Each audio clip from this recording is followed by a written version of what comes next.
صحیفہ کاملہ اعتراف گناہ اور طلب توبہ کے سلسلے میں حضرت امام زین العابدین علیہ السلام کی دعا کی تشریح۔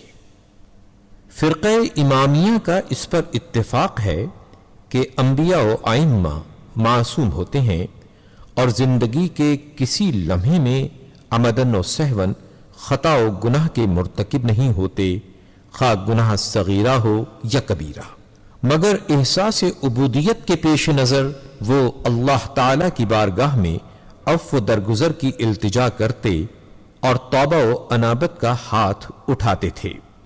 کیونکہ اللہ کے حقوق اور اس کے انگنت احسانات و انعامات کے شکریہ سے کوئی بھی عہدہ برا نہیں ہو سکتا۔ اس لحاظ سے ہر شخص خواہ وہ گناہوں سے محفوظ ہو توبہ و استغفار کا محتاج ہے۔ اسی بنا پر انبیاء و ائمہ علیہم السلام اس حق کی ادائیگی سے عجز کا اعتراف اور توبہ و استغفار کرتے تھے۔ چنانچہ پیغمبر اکرم صلی اللہ علیہ وآلہ وسلم کا ارشاد ہے، میں ہر روز 70 مرتبہ توبہ و استغفار کرتا ہوں۔ ظاہر ہے کہ یہ توبہ و استغفار کسی گناہ کے نتیجے میں نہیں ہوتی، بلکہ یہ ایک طرح سے عبودیت کا مظاہرہ ہے۔ چنانچہ صاحب کشف الغمہ نے تحریر کیا ہے کہ انبیاء و ائمہ ہمہ وقت ذکر و عبادت میں مستغرق اور ان کے قلوب و اذہان ملائے اعلیٰ سے وابستہ رہتے تھے، اور جب وہ اللہ تعالی کی عظمت و جلال اور اس کے مقام رفیع کے تصور کے بعد اپنی عبادتوں اور ریاضتوں کا جائزہ لیتے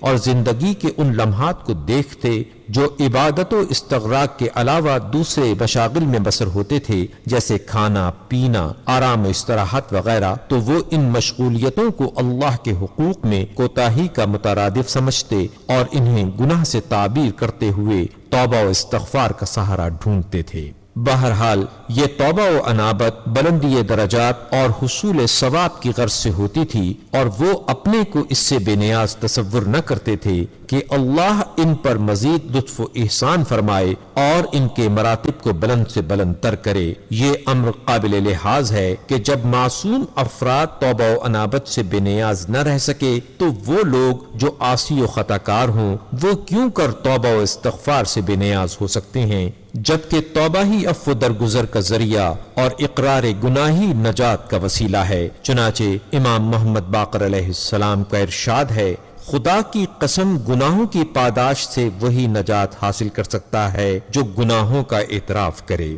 اب امام علیہ السلام کی دعا پر ایک نظر کیجئے اور دیکھیے کہ وہ گناہوں کی کثافت و آلائش سے یکسر پاک ہونے اور ہمہ وقت اللہ تعالی سے لو لگانے اور اس کی یاد میں کھوئے رہنے کے باوجود خوف اور رجا کے سنگم پر کھڑے ہو کر کس طرح اسے پکارتے اور مجرموں اور گناہگاروں کی طرح فریاد کرتے ہیں۔ حالت یہ ہے کہ عظمت الہی کے تصور اور گناہ و تقصیر کے احساس نے پیروں میں رشا، آواز میں کپکپی اور جسم میں تھرتھری پیدا کر دی ہے،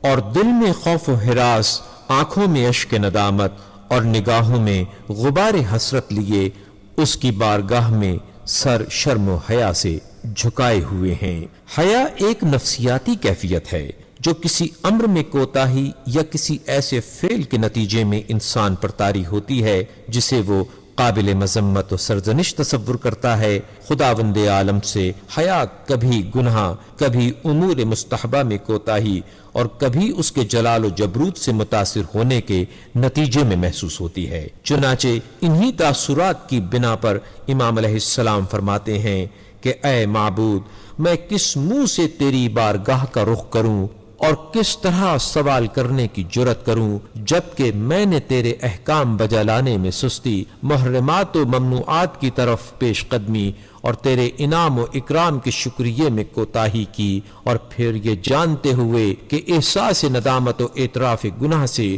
اس کی رحمت کا ارادہ جوش میں آتا ہے، کیونکہ رحمت یہ چاہتی ہے کہ اپنی زبان سے کہہ دے گناہگار کے تقصیر ہو گئی۔ اپنے گناہوں کی سنگینی و اہمیت کو نمایاں کرنے کے لیے بارگاہ الہی میں بطور استفہام عرض کرتے ہیں کہ کیا میرے گناہ بھی اس قابل ہیں جن کا اعتراف میرے لیے سود مند اور جن کا اقرار بخشش و نجات کی صورت پیدا کر سکتا ہے۔ جیسا کہ تیرا ارشاد ہے، اس میں شک نہیں کہ تمہارا پروردگار لوگوں کے ظلم کے باوجود ان سے بڑا ہی درگزر کرنے والا ہے۔ یا گناہگار کے عذر و اقرار کی بنا پر درگزر سے کام لے گا یا توبہ و استغفار کے نتیجے میں بخشے گا، تو میں پہلا گناہگار، پہلا مجرم اور پہلا عاصی نہیں ہوں جسے بخشنے میں تجھے تردد ہو اور تیری اس ہماگیر رحمت سے محروم رہوں، اور جن معذرت کرنے والوں کو تو نے بخش دیا